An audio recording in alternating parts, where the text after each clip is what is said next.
특별히 추석 연휴입니다. 이 연휴가 계속되는 시간 동안 하나님의 은혜도 계속해서 임하기를 축복합니다. 오늘은 창세기 46장 1절에서 7절 말씀을 가지고 입애굽의 영적 의미라는 제목으로 함께 말씀을 나누도록 하겠습니다. 저희들 믿음의 백성들이 출애굽 사건에 대해서는 익히 잘 알고 있습니다. 10가지 재앙을 통해서 하나님의 놀라운 기적을 통해서 400년간 종살이하던 이스라엘 민족을 구원해내는 놀라운 역사, 하나님의 기적, 하나님의 은혜, 하나님의 전적인 은혜의 역사 속에서 노예된 백성을 자유케 하고 그리고 해방시켜서 구원하셔서 놀라운 가나안 땅에서 복을 누리게 하는 그 축복의 사건, 이 출애굽의 의미들을 우리가 잘 알고 있습니다. 그런데 반면 입애굽의 의미들은 우리가 상고하기가 그렇게 기회가 많지 않습니다. 출애굽에 대해서는 우리가 잘 알고 많이 듣기는 하는데 입애굽의 사건에 대해서는 그렇게 많이 돌아볼 기회가 주어지지 않습니다. 그리고 그게 우리에게 그렇게 많이 알려지지도 않았습니다. 근데 오늘은 말씀에 의해서 오늘 입애굽 사건을 이제 보게 됩니다. 이스라엘 백성들이 입애굽하는 사건인데 오늘 이 말씀을 통해서 입애굽의 의미가 무엇인지를 같이 상고하면서 우리 모두에게 은혜가 되는 그런 복된 시간 되기를 축복합니다. 오늘 이 말씀 한번 볼까요? 1절. 이스라엘이 누굽니까? 여기서는 사람 이름입니다. 민족 이름이 아니고 누구냐면 바로 야곱이죠. 이스라엘이 모든 소유를 이끌고 떠나 브엘세바에 이르러 그의 아버지 이삭이 하나님께 희생 제사를 드리니. 드디어 이제 야곱이 모든 소유를 이끌고 요셉이 있는 11번째 아들이 있는 애굽을 향해 이제 떠나게 됩니다. 자, 그런데 떠나는데 그가 머물고 있었던 곳이 어디냐? 어디를 떠나서 브엘세바에 도착을 한 것이냐? 브엘세바는 어디고 원래 살던 곳은 어디냐? 요 공간적 지리감각을 익히는 것도 성경을 아는 데 있어서 굉장히 도움이 됩니다. 한번 볼까요? 지도를 한번 보자면 이 원래 야곱이 머물고 있던 곳이 헤브론입니다. 기럇 아르바라고 하는 헤브론입니다. 그 헤브론 사해 그 옆면에 있죠. 헤브론이. 그래서 저기로부터 저 사회 끝단 거기가 이제 브엘세바입니다. 브엘세바는 이스라엘의 마지막 도시입니다. 광야 직전에 있는 사막 직전에 있는 도시인데 바로 그 브엘세바에 도착을 한 겁니다. 바로 그 지점에 도착을 해서 이제 이 브엘세바를 떠나면 어디를 떠나는 거예요? 가나안을 떠나는 겁니다. 그게 굉장히 중요한 도시인 거예요. 이 브엘세바라는 것은 브엘세바가 이 아브라함이 지은 우물 아닙니까? 그러니까 이 브엘세바를 떠나면 가나안을 떠나게 되니까 야곱에게 있어서는 굉장히 여러 가지 감정이 복합적으로 일어나고 있는 그런 순간이 아닐 수 없습니다. 이제 이 가나안을 떠나는 것이 과연 맞는 건가? 그렇지 아니한가? 고민이 굉장히 많이 되는 그런 부분인 것입니다. 그래서 이 브엘세바에서 하나님께 예배드리죠. 제사를 드립니다. 자, 그래서 이삭이 하나님께 희생 제사를 드리니 예배를 드렸습니다. 그랬더니 그 밤에 누가 나타나셔요? 2절 한번 볼까요? 그 밤에 하나님이 이상 중에 이스라엘에게 나타나 이르시되. 이상 중에 이건 뭐냐면 꿈이 아니에요. 꿈도 아니고 환상도 아니고 하여간 그 환상 비슷한 그런 깨어있는 상태에서 나타난 거예요. 주님께서. 환상이라고도 할 수 있는데 그런 어떤 이상이에요. 이상. 그래서 그 정신은 깨어있지만 나타나서 말씀하시는 그 주님을 뵙게 되는데 뭐라고 하십니까? 야곱아, 야곱아 하시는지라. 야곱이 이제 하나님의 음성을 듣습니다. 그래서 여기 있습니다 하고 엎드리게 되죠. 3절. 하나님이 뭐라고 하십니까? 나는 하나님이라 내 아버지의 하나님이니 애굽으로 내려가기를 두려워하지 말라. 내가 거기서 너로 큰 민족을 이루게 하리라. 이게 이제 3절까지입니다. 자, 그러면 거꾸로 주님께서 지금 이 야곱에게 애굽으로 내려가기를 뭐하지 말라, 두려워하지 말라라고 말하고 있습니다. 그렇다면 야곱은 지금 뭐하고 있는 거예요? 두려워하고 있는 거죠. 뭔가 마음으로 어려워하고 있는 겁니다. 힘들어하고 있는 거예요. 제가 이제 브엘세바를 얘기한 게 여기서 제사를 드린 이유는 헤브론 그리고 브엘세바를 통해서 애굽으로 내려가는데, 애굽으로 내려가는 것이, 이 가나안을 떠나는 것이 과연 맞는가 틀리는가에 대한 내적 고민이 있는 거예요. 누구에게? 야곱에게. 그러니까 보세요. 지금 상황상 요셉이 애굽의 총리가 되었다고 하고 그 수레를 보내서 자기를 모셔오라고 하고 정황상, 상황상, 경험상 분명히 요셉을 보고 싶은 마음들은 있습니다. 아버지로서 죽었다고 생각한 그 아들이 살아있고 살아있을 뿐만 아니라 애굽의 총리가 되어 있다라는 이 놀라운 소식을 접하면서 보고 싶은 그런 간절함, 그 죽기 전에 한번 얼굴 만나고 싶고 손을 붙잡아 보고 싶은 그 아비된 마음은 너무나 당연히 애굽으로 내려가야죠. 당연히. 자, 그런데 고민이 뭐냐면 이 떠나가는 길이 이제 가면은 살아 돌아올지 죽을지. 나이가 130세거든요. 이 옮겨가는 이게 과연 내가 잘하고 있는 건지, 한마디로 말하면 혹시나 내가 내 감정에 쌓여서 지금 잘못 판단하고 있는 건 아닌지, 이 상황과 환경에 끌려서 내가 지금 유혹되고 있는 건 아닌지 굉장히 혼란스러워서 야곱도 내면의 갈등을 가지고 있는 상황이에요. 그러니까 어쩌면 불안하고 두렵고 염려가 있는 그런 상태였던 것이죠. 여러분, 우리가 어떤 일을 할 때, 하나님 나라의 어떤 일을 할 때든 어떤 상황 속에서 무슨 일을 할 때든 제일 큰 고민이 뭡니까? 이게 하나님이 말씀하신 건가? 이게 하나님이 뜻하신 건가? 아니면 내 감정 따라 움직이고 있는 건가? 상황과 환경에 못 이겨서 끌려가고 있는 것인가? 이게 주님이 뜻하신 건가? 아니면 내 뜻인가? 내 감정인가? 이거를 분별하는 게 믿음의 길, 신앙의 길을 걸어가면서 가장 어려운 지점 아니겠습니까? 지금 야곱이 그 위치에 처해져 있는 거예요. 그러니까 불안한 거예요. 자식을 만나러 가는 건 기뻐요. 애굽의 총리가 되었다는 걸 확인하러 가는 건 너무 은혜죠. 하나님의 역사니까. 그런데 과연 이 가나안을 떠나는 게 맞는가? 이 약속의 땅 가나안을 떠나서 애굽으로 내려가는 게, 애굽으로 내려간 조상들의 모습들을 보면 거의 다 실패했거든요.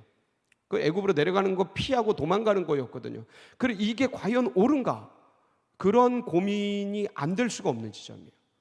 그러니까 그런 마음으로 하나님 앞에 예배드리고 제사드리면서 이 문제를 가지고 주님께 계속 여쭙지 않았겠습니까?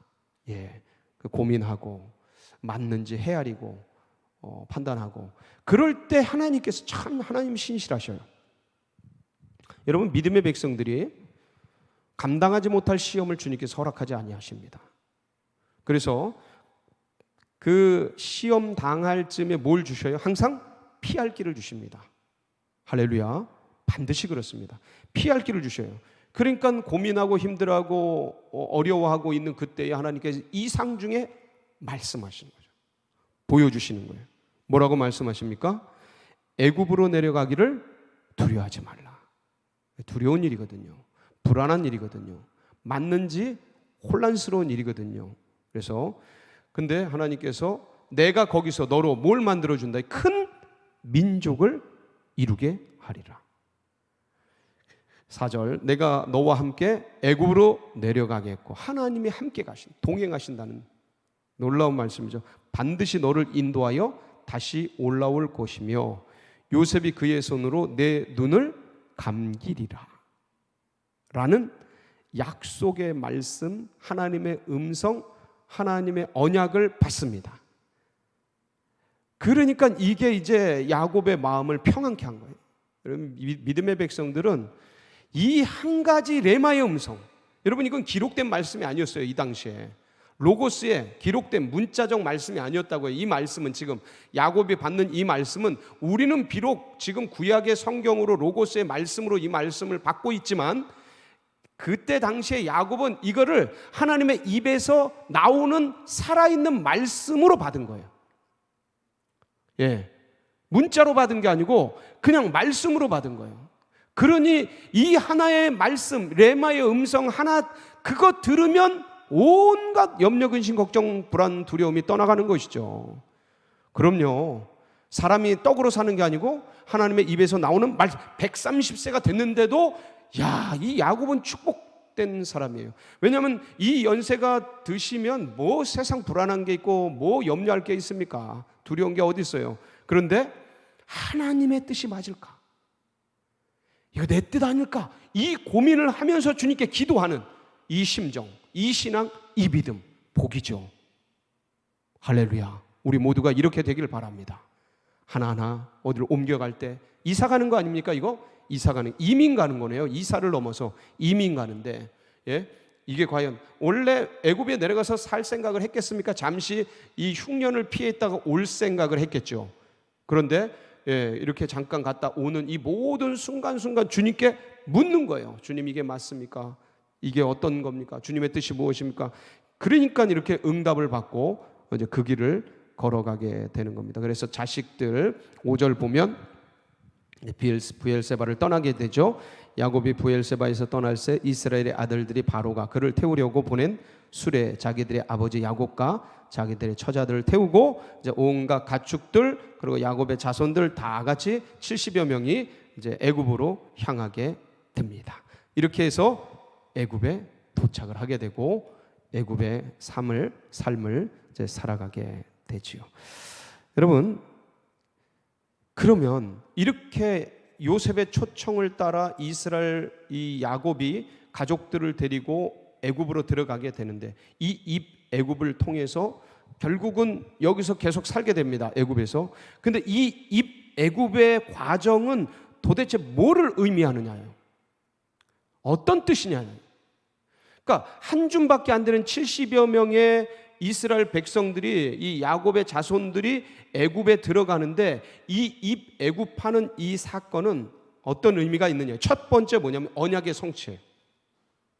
입 애굽은 무슨 말씀입니까?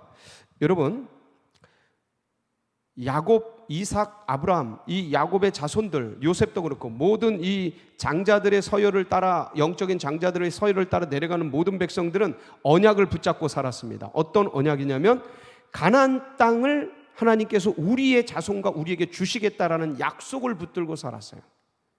그러니까 야곱이 헤브론에서 브엘세바, 마지막 그 가나안의 도시인 브엘세바를 떠날 때 불안했던 거예요.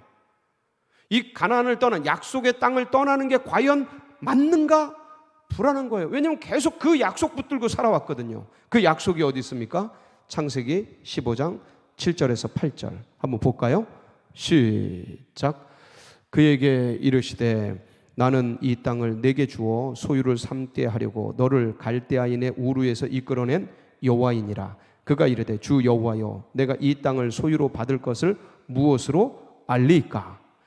이게 창세기 15장이 횃불 언약이 나오는 그 장면 아닙니까? 그런데 이 창세기 15장에서 우리가 명백히 알 수 있는 건 아브라함에게 하는 약속이에요. 그리고 이게 이삭에게 흘러가고 야곱에게 흘러갑니다. 그러니까 굳게 붙들었던 약속이에요. 뭐예요? 이 땅을 내게 주어 소유로 삼게 하려고 너를 갈대아 우르에서 불러낸 하나님이라는 거예요. 그러니까 이 땅은 누구 땅이에요? 우리 땅이에요. 이 땅을 떠나서 돼요, 안 돼요? 안 되는 거예요. 이 땅을 떠나서는 안 되는 거예요. 자, 그런데 한 가지 약속이 더 있었어요. 그러니까 이 약속은 뭐냐면, 이제 아브라함이 이 횃불 언약을 하기 전에 막 고되고 깊은, 주님께서 깊은 잠을 주십니다. 이 상황 속에서 피곤이 몰려와서 깊은 잠을 자는데, 그때에 하나님께서 또 다른 약속을 하나 더 더 주셔요. 그게 창세기 15장 12절로 14절입니다. 한번 보겠습니다. 시작. 해질 때에 아브라함에게 깊은 잠이 임하고 큰 흑암과 두려움이 그에게 임하였더니 여호와께서 아브라함에게 이르시되 너는 반드시 알라. 네 자손이 이방에서 객이 되어 그들을 섬기겠고 그들은 400년 동안 네 자손을 괴롭히리니 그들이 섬기는 나라를 내가 징벌할지며 그 후에 네 자손이 큰 재물을 이끌고 나오리라. 이게 어떤 약속이에요? 400년간 이방인의 객이 되어 종살이하면서 힘들게 살 것에 대한 약속의 말씀이에요. 그러니까 이 과정이 과연 어떻게 누구에게 이루어질지 알 수는 없었어요. 근데 그게 누구예요? 야곱이었어요. 그게 야곱에게 이루어진 거예요. 아브라함에게 약속을 주셨는데 이삭을 건너뛰고 야곱도 마지막 생의 말년 130세에 이 말씀이 성취될 줄은 야곱은 전혀 몰랐어요. 그러니까 이 말씀이 내게 임하는 말씀인지 이 이방의 객이 된다는 이 말씀이 내게 이루어질 말씀인지는 상상할지도 못했어요. 그러니까 이 가나안 땅이 나의 땅이고 우리의 자손의 땅인 것을 믿고 계속 있었기 때문에 애굽으로 내려가는 거에 두려움이 있었는데 하나님께서 나타나셔서 두 번째 약속인 애굽에 내려가기를 두려워하지 말라. 내가 너와 함께 가리라. 아브라함에게 하셨던 창세기 15장에 하셨던 말씀을 오늘 이 야곱에게 창세기 46장에서 다시 말씀해 주시는 거예요. 그때 알은 거예요.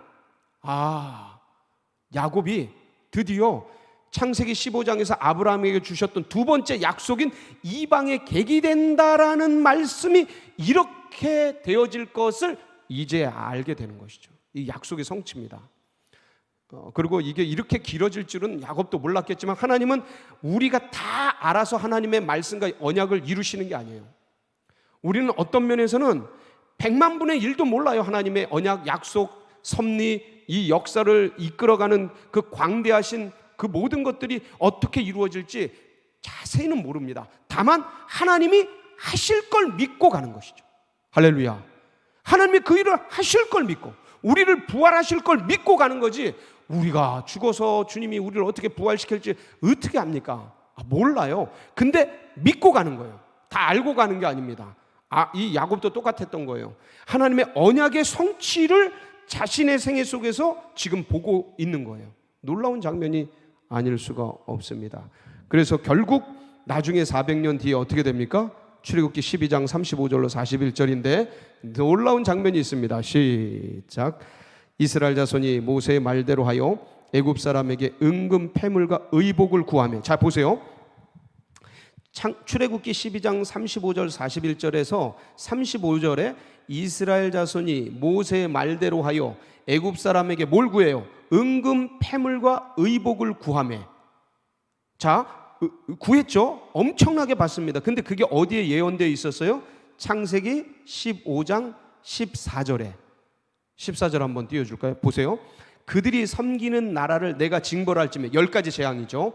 그 후에 네 자손이 뭘 가지고 나와요? 큰 재물, 애굽의 재물이에요. 400년 동안 노예살이하면서 받지 못한 그 대가를, 엄청난 재물을 갖고 나오게 될 거라는 주님의 예언의 말씀인데 그게 출애굽기 12장 35절에 이루어지는 거예요. 와, 진짜 디테일하지 않습니까? 하나님의 예언의 말씀, 하나님이 그 섭리하시는 그 미세하게 역사하시는 그 디테일함에 이런 말씀 보면 막 소름이 끼쳐요. 소름이 끼쳐. 놀라운 거예요. 야, 재물을 이끌고 나오리라고 말씀하셨는데 그거를 이렇게 이루시네. 예? 애굽 사람에게 은금과 의복을 구하며, 보세요. 36절. 여호와께서 애굽 사람에게 이스라엘 백성에게 은혜를 입히게 하사, 이제 두려운 거죠. 자기 장자들이 막 죽고 그러니까 구하는 것 다 주는 거예요. 이 애굽 사람이 이스라엘 백성들이 구하는 것 다 주는 거야. 그냥 이제 죽기 싫으니까 다 주는 거예요. 그러니까 이 구조를 만드는 것이죠. 하나님이 400년 동안 못 받은 노예살이 종살이 하면서 못 받은 그 임금을 한 번에 받게 하는 거예요. 그들이 구하는 대로 다 주게 된 거예요. 이걸 갖고 뭐예요? 나중에 이걸 갖고 뭐예요? 주게 하신 그들이 애굽 사람의 물품을 취하더라. 누구의 물품이에요? 애굽 사람의 물품을 취하. 이 애굽 사람의 금은 보화를 가지고 성막을 만듭니다. 야, 기가 막힌 아이러니 아니에요? 이걸 갖고 성막, 불의의 제물로 친구를 사귀는 것처럼 이 애굽 사람의 제물을 가지고 성막을 만들어요. 성막 기가 막히게 만들지 않습니까? 그때 그 모든 금은 보석들이 어디서 나와요? 다 금으로 둘러싸는데 여기에서 나온 거로 그거를 짓게 되죠. 그러니까 야, 주님의 이 디테일하심 놀라. 근데 그 애굽 사람의 물품이 누구 거예요? 원래 하나님 거죠. 합당한 거죠. 예, 이스라엘 백성의 임금이죠. 노동 품삯. 37절. 그래서 출애굽기 12장 37절, 이스라엘 자손이 람셋을 떠나서 숫곳에 이르니 유아 외에 보행하는 장정이 몇 명이요? 60만 명. 그러니까 아이들, 여인들, 이때 여인들 아니셨어요? 다 합하면 하여간 최소한 이게 전부 장정이고 결혼한 사람들일 거고 하니까 64, 24 해서 한 보통 200만 명에서 300만 명 될 거다, 이렇게 추측하고 있습니다. 그래서 그 다음에 옆에 수많은 38절, 수많은 잡족과 양과 소와 심이 많은 가축이 그들과 함께 하였으며 그들이 애굽으로부터 나오고 가지고 나온 발교되지 못한 반죽으로 무교병을 구웠으니 이는 그들이 애굽에서 쫓겨남으로 지체할 수 없음이며 아무 양식도 준비하지 못하였음이더라. 이스라엘 자손이 애굽에 거주한 지 몇 년이요? 430년이라. 430년이 끝나는 그날에 여호와의 군대가 다 애굽 땅에서 나왔은즉. 하나님께서 성취하시는 거예요. 출애굽을 위해서 뭐가 있어야 돼요? 이배굽이 있어야 돼요. 이 일들, 거대한 프로젝트, 이거는 하나님만이 하실 수 있는 거예요. 하나님만이 유일하게 한 민족을 만드시는 거예요. 예, 이 애굽을 통해 70명이 들어가잖아요. 한 주먹 한 가족밖에 안 되잖아요.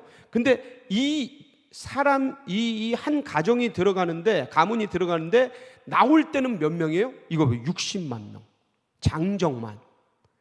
예, 200만 명, 300만 명, 한 민족이죠. 어마어마한 민족으로. 이걸 누가 만드셔요? 하나님이 하시는 거예요.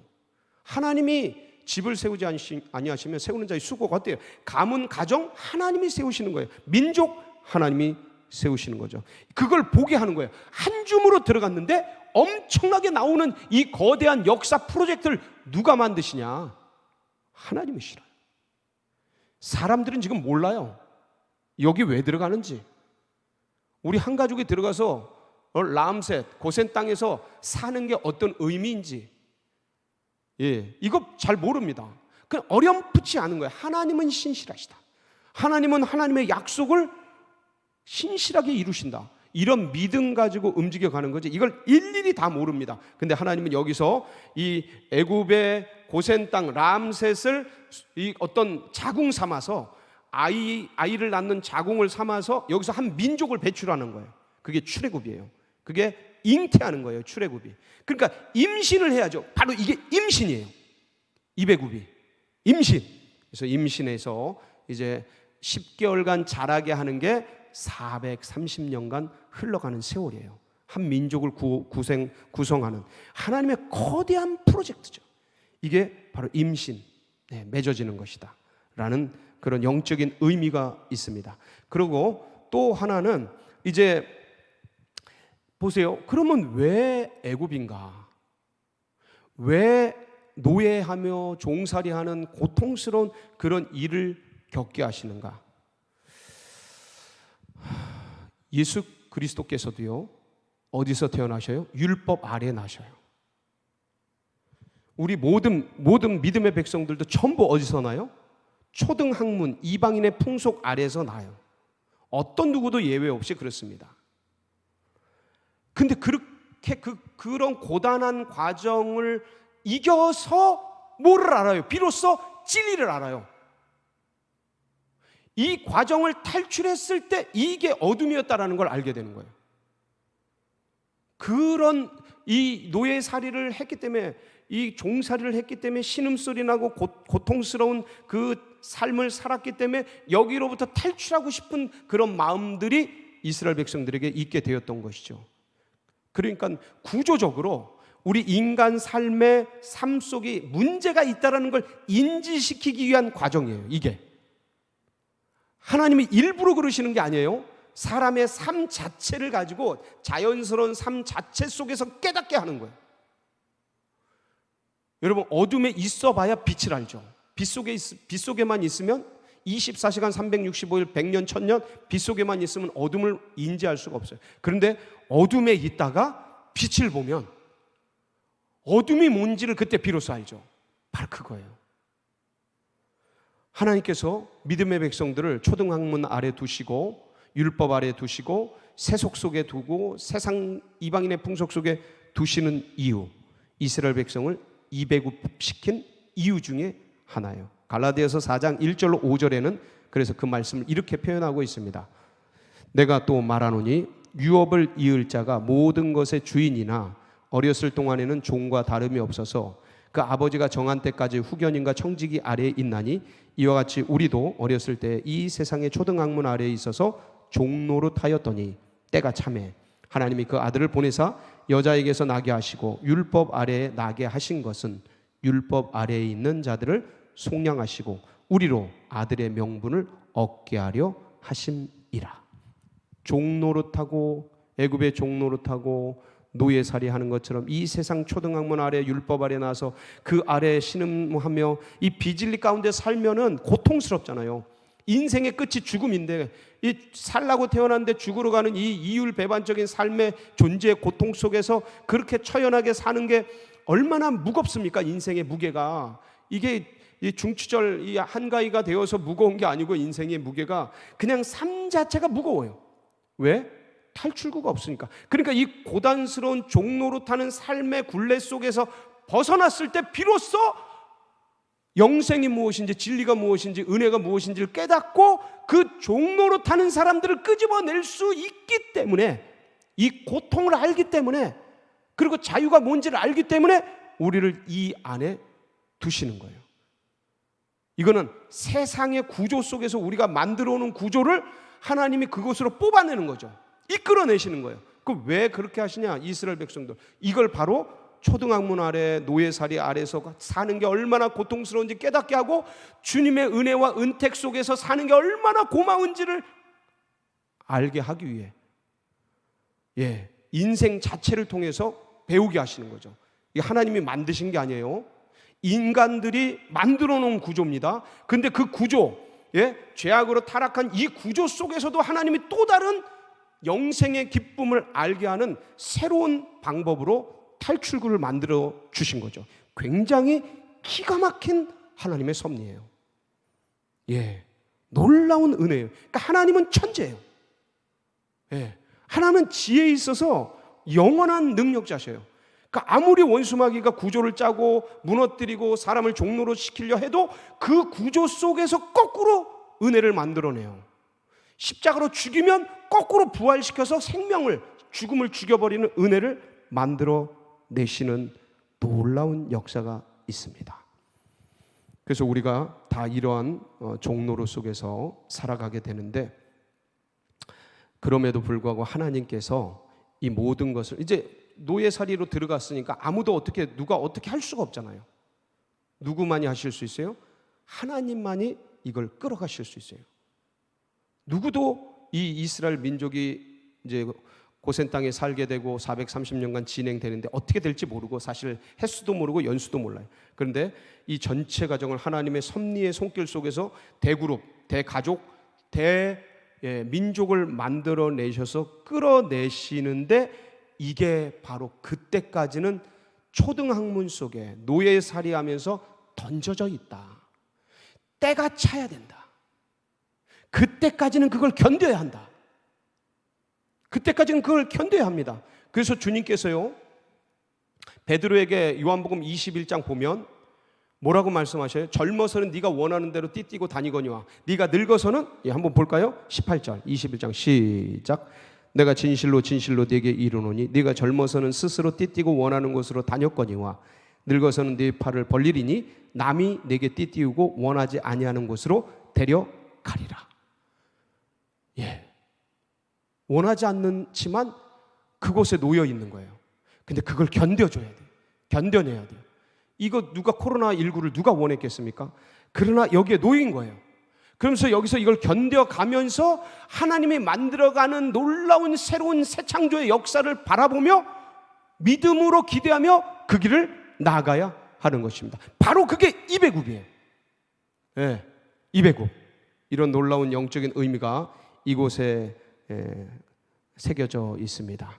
우리를 그 노예살이 가운데서 이끌어내시고 출애굽시키시고 아름다운 역사를 이루기 위해서 이배굽의 역사를 만드신 주님께 감사드리고, 여러분 모두가 이런 위대한 섭리와 역사를 이끌어 가시는 그 주님을 오늘도 굳게 붙들고 승리하는 귀한 역사 있기를 축복합니다.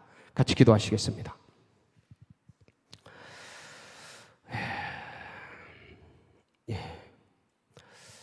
하여간 야곱과 같이 누가 이렇게 애굽으로 내려가는 걸 즐거워할 수 있겠습니까? 쉽지 않죠. 약속의 땅을 떠나는 거. 그러나 어느 때는 이거를 주님이 허용하십니다. 그 초등학문 안에 그 애굽의 종살이 아래 내려가는 것, 이 코로나19의 종살이 하는 것 허용하십니다. 그러나 주님의 높으신 거대한 뜻이 있으세요. 그걸 붙들고 이 속에서도 주님이 원하는 그 나라를 향해 달려가야 할 것입니다. 바로 이런 믿음과 신앙이 다음 세대들에게도 흘러가고 새 가족들의 가슴속에 새겨지기 위해서 기도해 주시고, 이 나라의 민족이 하나님의 뜻을 잘 붙들고 새겨나가는 그런 나라 되도록, 열방이 다 그리 되도록, 그때에 우리 교회가, 서울제일교회가 마중물 역할을 감당해서 하나님을 기쁘시게 하고 주님의 비전을 이루어 드리도록 함께 기도해 주시고, 우리 고3 수험생들 힘을 내어서 열심히 끝까지 완주하도록, 열매 맺도록 기도해 주시고, 여러분 각자의 중보 제목 붙들고 우리 주여 한번 부르짖고 기도하며 나갑니다. 부르짖습니다. 주여.